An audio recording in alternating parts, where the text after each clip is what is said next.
യേശു കർത്താവിൻ്റെ അതിപരിശുദ്ധ നാമം വാഴ്ത്തപ്പെടുമാറാകട്ടെ. കർത്താവിൽ പ്രിയരെ, നമ്മുടെ കർത്താവും പ്രിയനുമായ യേശുവിൻ്റെ വരവ് ഏറ്റവും അടുത്തിരിക്കുമ്പോൾ നാം എപ്രകാരമാണ് ദൈവത്തോട് ചേർക്കപ്പെടുന്നതെന്ന് അറിയാതിരിക്കരുത്. വിശ്വാസികളുടെ ഇടയിൽ തന്നെ പല അഭിപ്രായങ്ങൾ നിലനിൽക്കുന്നുണ്ട്. ചിലർ ശരീരത്തോടുകൂടി ഉയർത്തെഴുന്നേൽക്കുന്നു എന്ന് പറയുന്നു, ചിലർ ആത്മാവിൽ ദൈവത്തോട് ചേരുന്നു എന്ന് പറയുന്നു. എന്നാൽ വചനം എന്ത് പഠിപ്പിക്കുന്നു? അതാണ് നമ്മുടെ ഒരു ക്രിസ്തീയ പൈതലിൻ്റെ അടിസ്ഥാനം.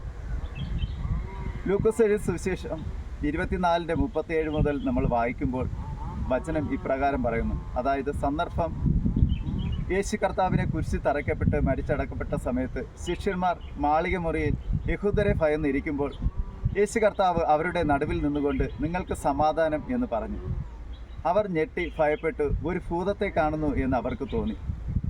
നിങ്ങൾ കലങ്ങുന്നത് എന്ത്? നിങ്ങളുടെ ഉള്ളിൽ സംശയം പൊങ്ങുന്നതും എന്ത്? ഞാൻ തന്നെയാകുന്നു എന്ന് എൻ്റെ കൈയും കാലും നോക്കിയറിവിൻ. ഭൂതത്തിന് എന്നിൽ കാണുന്നത് പോലെ മാംസം അസ്ഥിയില്ലല്ലോ എന്ന് പറഞ്ഞു. ഈ വചനത്തിൽ നിന്ന് തന്നെ നമുക്ക് മനസ്സിലാക്കാവുന്നതാണ് യേശു കർത്താവ് ശരീരത്തോടു കൂടിയാണ് ഉയർത്തെഴുന്നേറ്റതെന്ന്. നാമും അവൻ്റെ സാദൃശ്യന്മാരാണ് ആകുന്നത്. എന്നാൽ നാമും അപ്രകാരം തന്നെ ഉയർത്തെഴുന്നേൽക്കുന്നു എന്ന് പറയുമ്പോൾ ചില സംശയങ്ങൾ പറയാറുണ്ട്. യേശുവിന് അങ്ങനെ കഴിയും, മനുഷ്യർക്ക് അങ്ങനെ കഴിയുകയില്ല എന്ന് വചനത്തിലൂടെ തന്നെ നമുക്കത് മനസ്സിലാക്കാം എപ്രകാരമാണ് നാം ചേരുന്നതെന്ന്. റോമർക്ക് എഴുതിയ ലേഖനം 8:11 ഇപ്രകാരം പറയുന്നു: യേശുവിനെ മരിച്ചവരിൽ നിന്ന് ഉയർപ്പിച്ചവൻ്റെ ആത്മാവ് നിങ്ങളിൽ വസിക്കുന്നു എങ്കിൽ ക്രിസ്തയേശുവിനെ മരണത്തിൽ നിന്ന് ഉയർപ്പിച്ചവൻ നമ്മളിൽ വസിക്കുന്ന തൻ്റെ ആത്മാവിനെ കൊണ്ട് നമ്മുടെ മർത്യയ ശരീരങ്ങളെയും ജീവിപ്പിക്കും. മർത്യയ ശരീരം എന്ന് പറയുന്നത് മനുഷ്യ ശരീരം തന്നെയാണ്. അതുപോലെ തന്നെ 1 യോഹന്നാൻ 3:2 മുതൽ ഇപ്രകാരം പറയുന്നു: നാം ഇന്നതാകുമെന്ന്, നാം ദൈവമക്കളാകുന്നു, നാം ഇന്നതാകുമെന്ന് ഇതുവരെ പ്രത്യക്ഷമായിട്ടില്ല. അവൻ പ്രത്യക്ഷനാകുമ്പോൾ നാം അവൻ താൻ ഇരിക്കുന്നത് പോലെ തന്നെ കാണുന്നതാകൊണ്ട് നാം അവൻ്റെ സാദൃശ്യന്മാരാകും എന്ന് വചനം പഠിപ്പിക്കുന്നു.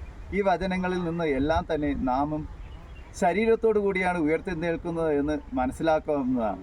ആകാശവും ഭൂമിയും ഒഴിഞ്ഞു പോകും, എൻ്റെ വായിൽ നിന്ന് വരുന്ന വചനങ്ങളോ ഒരു നാളും നിവൃത്തിയാകാതെ ഒഴിഞ്ഞു പോകുകയില്ല എന്ന് വചനം പഠിപ്പിക്കുമ്പോൾ ഈ വചനങ്ങൾ നമ്മൾ വിശ്വസിച്ചില്ലെങ്കിൽ നാം കപടഭക്തിക്കാരോടുകൂടി പങ്കുകാരായി തീരുന്നതാണ്. എന്നാൽ വരുവാനുള്ള സകലത്തിൽ നിന്ന് ഒഴിഞ്ഞു പോകേണ്ടതിനും മനുഷ്യപുത്രൻ്റെ മുമ്പിൽ നിൽക്കാൻ പ്രാപ്തരാകേണ്ടതിനും നാം സദാകാലവും ഉണർന്ന് പ്രാർത്ഥിച്ചും കൊണ്ടായിരിക്കാൻ ദൈവം നമ്മെ ഏവരെയും സഹായിക്കുമാറാകട്ടെ. ആമേൻ.